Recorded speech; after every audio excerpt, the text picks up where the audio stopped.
আপনি ওয়াজ করেন।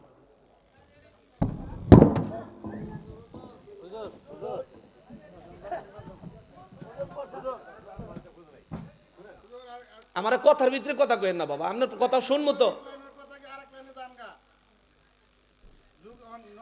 আপনি আমারে কথা বলতে দিবেন নি? আজব কথাবার্তা। আপনি কি করেন বাবা? আপনি কি করেন? না না না, বলি আপনি কি করেন প্রফেশন হিসেবে, কি করেন? কোন সাহাবীর অর্ডার ব্যবসা করছে আমার জানা নাই। করছে? কোন সাহাবীর অর্ডার ব্যবসা করছে?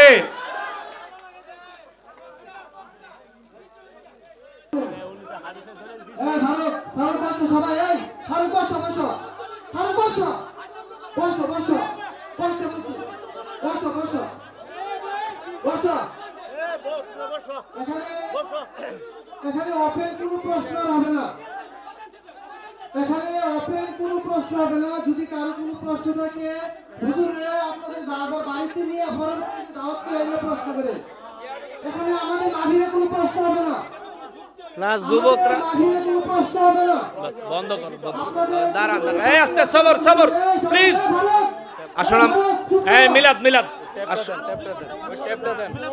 আরো 2 ঘন্টা ওয়াজ করবেন, কোন প্রশ্ন করো, আরো কিছু আছে আমরা করব। 2 ঘন্টা ট্যাপটা দেন হুজুর, মোবাইলটা পকেটে দাও। সবর সবর সবর সবর, সবাই বসুন বসুন, দোয়া হয়ে যাবে। একটু বসুন।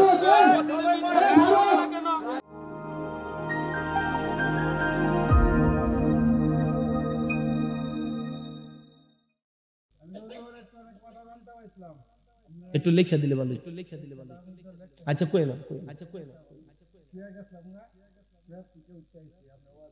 মাশাআল্লাহ, মারহাবা বলেন। মারহাবা বলেন। হাদিসে আছে, কোরআনে আছে, এটা কত নম্বর হাদিসে আছে, কোরআনে আছে, এটা বলবো। আচ্ছা সাহাবায়ের আমলে কোন মসজিদে মাইক আযান দিছে এটা বলবো। আচ্ছা এই দিন আচ্ছা মাশাআল্লাহ, আপনি থাকবেন নি বয়ানটা শুনে দেন, বইলেন বইলেন। মাশাআল্লাহ মাশাআল্লাহ। আর আপনার কন্টাক্ট কইরা কোন হাদিসে আছে টাকা নাও।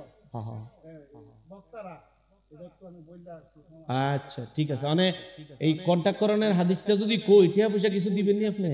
আজকে তো দেওয়ান লাগবে নগদ, আরো কিছু আরো দেওয়ান লাগবে, আরো দেওয়ান লাগবে, আরো দিবেন।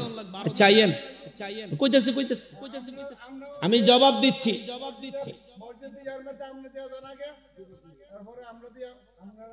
মানে কোনটা কমো আপনার লগে কি তর্ক করবো না উত্তর দিব? আয় কথা কইছেন, উত্তর লইয়া যান। বুখারী শরীফের 5737 নম্বর হাদিস, নির্ধারণ করে হাদিয়া গ্রহণ করা কিংবা পারিশ্রমিক গ্রহণ করা। বুখারী শরীফের 5737 নম্বর হাদিস। কোনো আওয়াজ নাই, আমারে কথা বলতে দেন না, আপনার কথা শুনছি না।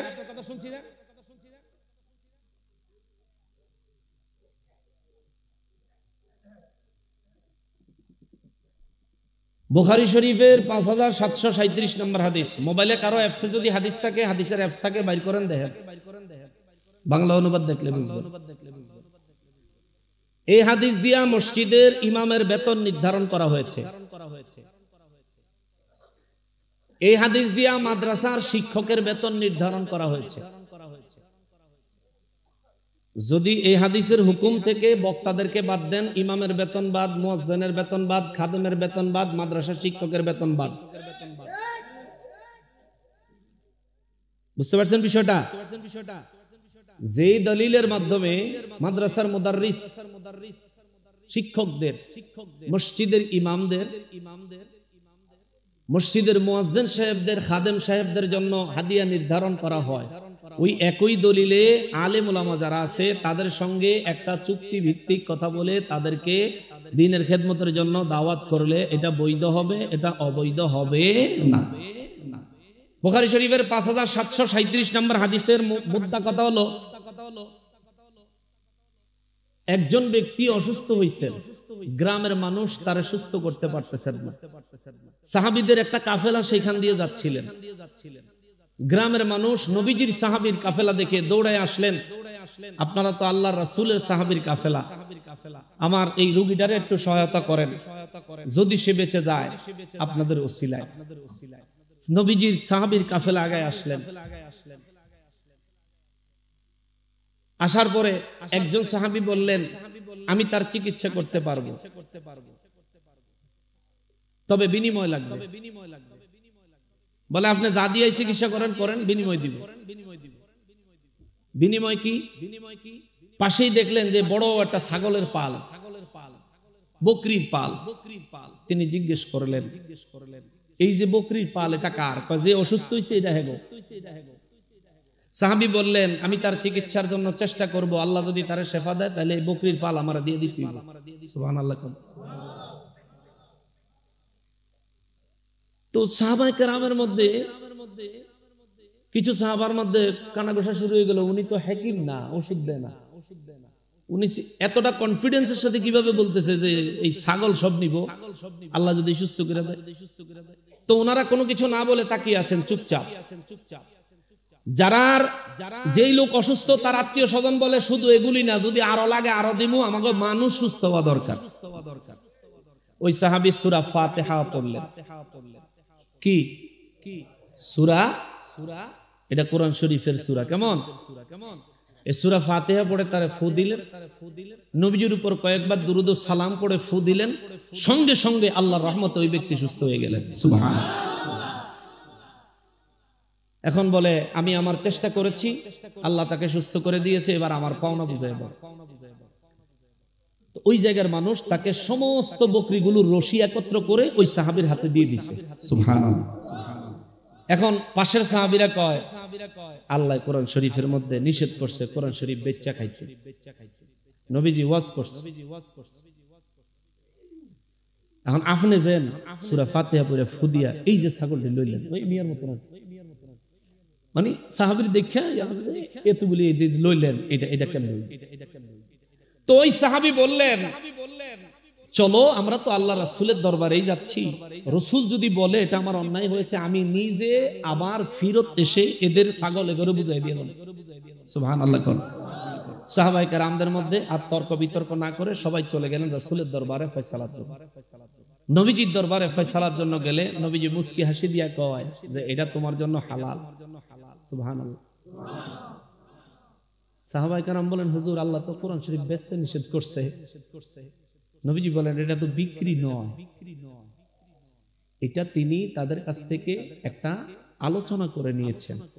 আমি কাজটা করব, আল্লাহ যদি শিফা দেয় আমাকে এই জিনিসটা দিবা। শোনো, বুখারী শরীফের 5737 নম্বর হাদিসে মোবারকের একেবারে লাস্টের লাইনে নবী বলেন, কেউ যদি চায় আল্লাহর কোরআন দিয়ে কারো চিকিৎসা করে কিংবা কারো জন্য উপকারী কোনো কিছু করে, যদি এটার বিনিময় হিসেবে সে কিছু নিতে চায়, তার যত ইচ্ছা তত সে নিতে পারবে, যদি দেনেওয়ালা স্বেচ্ছায় রাজি হয়। এবার মাহফিলের হাদিয়া আমারে ফোন করছেন, আমি চাইছি আমারে দি ভাই। হ্যাঁ গো, মাহফিল তো চাই নাই, মুজাহিদি ভাই দাওয়াত দিছে, মাঝি কি মাঝির কাছে তেনে ভাড়া চাইয়া লয়ও কোন গাড়িওয়ালা, এক গাড়িওয়ালা আরেক গাড়িওয়ালার থেকে ভাড়া নেয়। তো ফোন দিছে মুজাহিদি সাহেব, প্রোগ্রাম রাখতে হাদিয়াটা দিয়া যা দেওয়ানের দিছে। কালকেও কথাবার্তা হইছে এই বিষয়ে। মুজাহিদি সাহেবের উপর আমার কমপ্লেন নাই, আমার উপরও মুজাহিদি সাহেবের কমপ্লেন নাই, আশা করি কর্তৃপক্ষ আপনাদেরও কমপ্লেন নাই। তাইলে এটা একটা সন্তুষ্ট চিত্তে একটা বিনিময় আদান প্রদান হয়েছে। অতএব এটা কোরআন সুন্নাহর বাইরে নয়, কোরআন সুন্নাহর ভিতরে। এখন যদি ওই কন্ট্রাক্ট শব্দ আনেন, আপনি গাড়ি তুলেন কন্ট্রাক্ট কইরা, আপনি বাড়ি করেন মিস্ত্রিরে কন্ট্রাক্ট কইরা, আপনি মাদ্রাসা নির্মাণ করেন, এই মাদ্রাসার মিস্ত্রিও কন্ট্রাক্ট কইরা কাজের মজুরি নেয়। মসজিদ নির্মাণ করেন, এটার জন্য কন্ট্রাক্ট করে নির্মাণ শ্রমিকরা টাকা নেয়। মসজিদ নির্মাণের জন্য রড সিমেন্ট ইট কিনেন, যে এটারও একটা কন্ট্রাক্ট আছে। ইটের কন্ট্রাক্ট প্রতি পিস 10 টাকা 12 টাকা, এটা কন্ট্রাক্ট। খালি কন্ট্রাক্ট কইয়া কইয়া আলেমদেরকে ছোট করেন না। বহুত জায়গাত মাহফিল ও ইনকালাবের ভিতরে 2 টাকার নোট ঠান্ডাইয়া দিয়া, ফেসবুকের উসিলায়, ফেসবুকটা একদিকে রহমত আরেক দিকে গজব। এই ফেসবুকের উসিলায় অনেক বাস্তব চিত্র দেখা যায়। গেল হাদিয়ার বিষয়, আরেক আইলো ঘড়ি নাকি? আচ্ছা, আস্তে আস্তে আমার ডাকে কইয়া লই হাদিয়াটা তো কইছে আমারে আমি তো বুঝি গরিটাও কইছে আমারে ফয়লা ছোটে যদি আমারে কালার করন যায় তুই তো আর আজানের দিকে যাওয়া যাইতো না বুঝতে পারছেন বিষয়টা কোনো অসুবিধা নাই সত্য যেটা সেটা বলবো মন চাইলে মানবেন না মন চাইলে নাই এই গরি আতো দিলে বিরাট সওয়াব হইবে এমন ওয়াজ করছি এটা নিয়ে প্রশ্নটা গরি নাই কোনো আপনার মোবাইলের ভিতরে গড়ি আছে আপনার ঘরের ভিতরে গড়ি আছে মসজিদের ভিতরে গড়ি আছে মসজিদে নববী শরীফে গড়ি আছে বাইতুল্লাহ শরীফে গড়ি আছে শুধু গড়ি আসেনি বাইতুল্লাহ শরীফে যে বিশাল বড় গড়ি লাগাইছে আমার হাতেরটার দিকে সাউনের আগে হে দিকে চাই আচ্ছা এটা কোনো সওয়াবের বিষয় না এটা কোনো গুনার বিষয় না গড়ি হাত দিলাম কেন গড়ি ব্যবহার করতে আল্লাহ রাসূল নিষেধ করে নাই এই জন্য আর চুরি হাত দেই না কেন স্বর্ণের জিনিস আল্লাহ এবং তার রাসূলের নিষেধ এলাকা হাত দেই না আংটি হাতে দিয়েছি এটা চাঁদি তুর্কি এটা স্বর্ণ না এটা মদিনা মুনাওয়ারা থেকে আমি গুনাহগারের নসিব হইছে আমি এক তুরস্কের এক ভাইয়ের কাছ থেকে আফগানিস্তানের এক ভাইয়ের কাছ থেকে এই তুরস্কের এই জিনিসটা পাইছিলাম এটার মধ্যে এমন চিত্র আছে মক্কা মুআজ্জমায় যে বড় ঘড়ির যে টাওয়ার ঘড়ির কাঁটার নিচে দেখবেন এরকম দুইটা তলোয়ার একটা খেজুর গাছ এই ইয়াতে গুগলে সার্চ দিলে দেখবেন এটা দেখে আমার ভালো লাগছে আমি মদিনা মুনাওয়ারা থেকে এটা নিছি এটা অনেক দাম নিছে আমি কিছু বাবা তুই টিয়া জানিবি নি এক তো মদিনা মুনাওয়ারার জিনিস আরেক তো এটার দিকে চাইলে আল্লাহর বাইতুল্লাহর কথা আমার মনে পড়ে আমি এটা নিব এটা নিছি এখন আল্লাহ রাসূলের বিধান মানি বিদায় আমি ইচ্ছা করলে এমন একটা আমারে কি আল্লাহ স্বর্ণ দিয়া গড়াইয়া হাতে দেওয়ার ক্ষমতা দেয় নাই দিছে আল্লাহ তৌফিক দিছে আলহামদুলিল্লাহ গড়াই দিতে এখন যে 2 লাখ টাকা বড়ি তখনও আল্লাহর রহমতে পারবো কিন্তু স্বর্ণ দিয়া গড়াই নাই আল্লাহ রাসূলের সন্তুষ্টির জন্য ঠিক কিনা আমরা হালালিয়তের মধ্যে আছি মাইক দিয়ে আজান কোন সাহাবী দিছে এই জামানাত মাইক আসিল এমন ব্যবস্থা সম্পর্কে কারো জানা থাকলে আমার এখন এই জামানাত মাইক আসিল যদি মাইক থাকতো সাহাবায়ে কেরাম ব্যবহার করতেন না এমন কোন দলিল থাকলে আমারে দিবেন এখনকার সময় যুদ্ধ করে কি দিয়া বন্দুক গোলা বারুদ বোমা দিয়া ঠিক কিনা সাহাবায়ে কেরামের যুগে কি এরকম যুদ্ধ হয়েছিল বর্তমানে সৌদি ইয়েমেনের সাথে যুদ্ধ লেগে গেছে ইয়েমেনের সাথে সৌদির সাথে যুদ্ধ চলতেছে কিন্তু সৌদি আরবে যারা থাকেন বা রাষ্ট্র সম্পর্কে যারা কিছু জানেন তাদের খবর আছে তো সৌদি আরব ইয়েমেনে যে যুদ্ধ করতেছে কি তলোয়ার দিয়া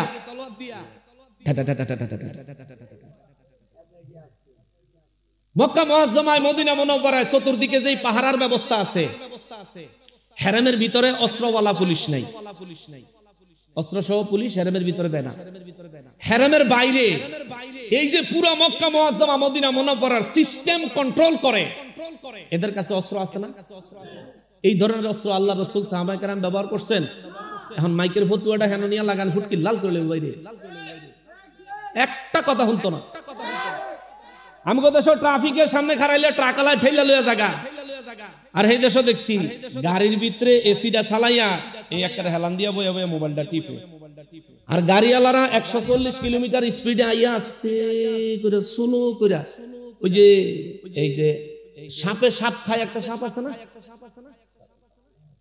একটা সাপ আছে না যে দুইমুখী সাপ যে আরেক সাপ দেখলে খাইয়ালায় ওই সাপের যখন এই ছোট সাপে দেখে তখন কি করে আস্তে করে মাথাটা নোয়া আইয়া লেঞ্জাটা মোর মধ্যে ডুয়াই দেয় ঠিক না আমি সৌদি আরবে দেখলাম মানুষজন হাজিদের গাড়ি অন্যদের গাড়ি বাদ দেন হাজিদের হজের কাফেলার গাড়ি আইতাছে বাস চলতেছে 100 কিলো স্পিডে ট্রাক চলতেছে 80 কিলো স্পিডে প্রাইভেট চলতেছে কোনটা 120 কিলো কোনটা 140 কিলো কোন জায়গায় আবার 160 কিলো পারমিশন আছে চলতেছে কিন্তু যখনই পুলিশ ওই যে গাড়িটা লইয়া বেড়ায় কি আরে খালি মোবাইল টিপ এই বেড়ারে দেখিয়া নরমাল হইয়া একবারে হেন আইয়া মোটামুটি গাড়িটা একদম জমায়া লাইছে এই পুলিশ অফিসারে যদি মনে লয় চাইছে আর কি চাইলে ড্রাইভার আবার তার দিকে চাইছে, তে যদি ইশারা দেয় অথবা তৈলে গেছে, আর যতক্ষণ পর্যন্ত ও না করছে আর ও না করছে স্ট্যান্ড খাড়ায় থাকতে হবে। এই যে সিস্টেম আল্লাহ রাসূলের জামানায় ছিল। আরাফার ময়দানে মানুষ এখন কি দিয়ে যায়? বাসে। হজ করতে মানুষ এখন কি দিয়ে যায়? প্লেনে। আল্লাহ রাসূল সাহাবায়ে কেরামের জামানায় ছিল যারা মসজিদ ও আজানে মাইক চালাইতে চান না, আপনি দুইটা ফাও ধরে বিমান দিয়ে হজে যাইয়েন না। আল্লাহ রাসূল সাহাবায়ে কেরাম তারা হেঁটে হেঁটে গেছেন, উঠে করে গেছেন, ঘোড়ায় করে গেছেন, আপনি এভাবে যান। ওরে ভাই, আপনি শুধু আজানের উপরে আইনে আল্লাহ রাসূল সাহাবায়ে কেরামের ইয়াইন একেরে সাফায়া দিবেন, এত জাতাজাতি কা ভাই? আল্লাহ রাসূলের জামানায় তলোয়ার দিয়ে যুদ্ধ হয়েছে। এখন যদি মুসলমান তলোয়ার নিয়ে নামে, যেমন ইসরায়েলের সঙ্গে ইরানে লাগছে, ইসরায়েলিরা তো ইহুদি, হেরা অস্ত্র ব্যবহার করবো। এখন ইরানের উপরে যদি আমরা ফতুয়া দেই বলে, এই নবীজি সাহাবায়ে কেরাম তলোয়ার দিয়ে যুদ্ধ করছে, তুমি কা মিসাইল মারো, যাও তলোয়ার লয়ে যাও, বলেন এটা কি বুদ্ধিমানের কথা হবে? যে সময় যে জিনিসের প্রয়োজন, যুগের প্রয়োজনীয় জিনিস। এমিয়া সাহেব, আমার কথার ভিতরে কথা কইেন না বাবা, আপনার কথা শুনবো তো। আপনি আমারে কথা বলতে দিবেন নি? আজব কথাবার্তা।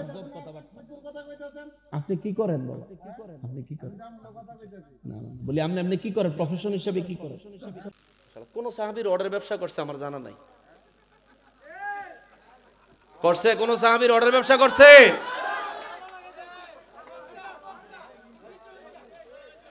কোন সাহাবী তো সিমেন্টের ব্যবসাও করে নাই, আমার জানা নাই। আস্তে আস্তে আস্তে প্রশ্ন করছেন বাবা, উত্তর দিতেছি তো।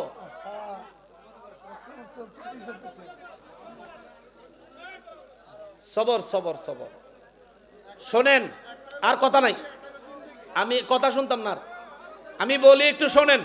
সবর করতেছি করতেছি শেষ করতেছি। মসজিদে আমরা মাইক ব্যবহার করি, এটা ফরজ মনে কইরা না, ওয়াজিব মনে কইরা না, আমরা সুন্নতে মুআক্কাদা মনে করেও নয়। যেহেতু আমাদের মুসলমান সমাজের পরিধি অনেক বড়, সুবিধার্থে মানুষের কানে যাতে আজানের শব্দটা পৌঁছায়, এই সুবিধার্থে আমরা মাইক ব্যবহার করি। এখন আপনি যদি মসজিদও মাইক ব্যবহার করলে আপনার কাছে খারাপ লাগে, এই খারাপ লাগানোর ওয়াজও তো আপনি মাইক দিয়েই করেন।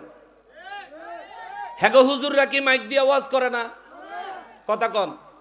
মসজিদে মাইক ব্যবহারের বিরুদ্ধে যারা, তারা কি মাইক দিয়ে ওয়াজ করে না? আপনি এই ওয়াজের ভিতরে মাইক ব্যবহার করলেন কোন দলিলে? ভাই কেন? আমরা তো নিজেরাই নিজেদের মধ্যে কি লিগে ফিতনা তৈরি করেন? এমনি ওয়াহাবিকে জ্বালায় বাসি না আপনার মতন।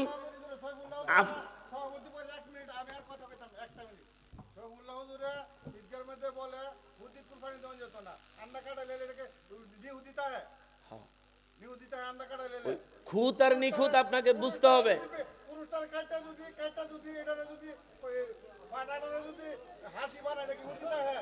উনি কে?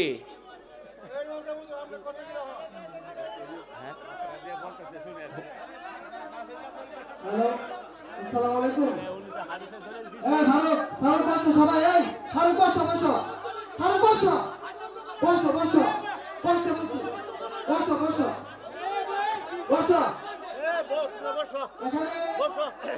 এখানে ওপেন কোনো প্রশ্ন হবে না, এখানে ওপেন কোনো প্রশ্ন হবে না। যদি কারো কোনো প্রশ্ন থাকে, হুজুরে আপনাদের যারা বাড়িতে নিয়ে পরবর্তীতে দাওয়াত করে এগুলো প্রশ্ন করেন।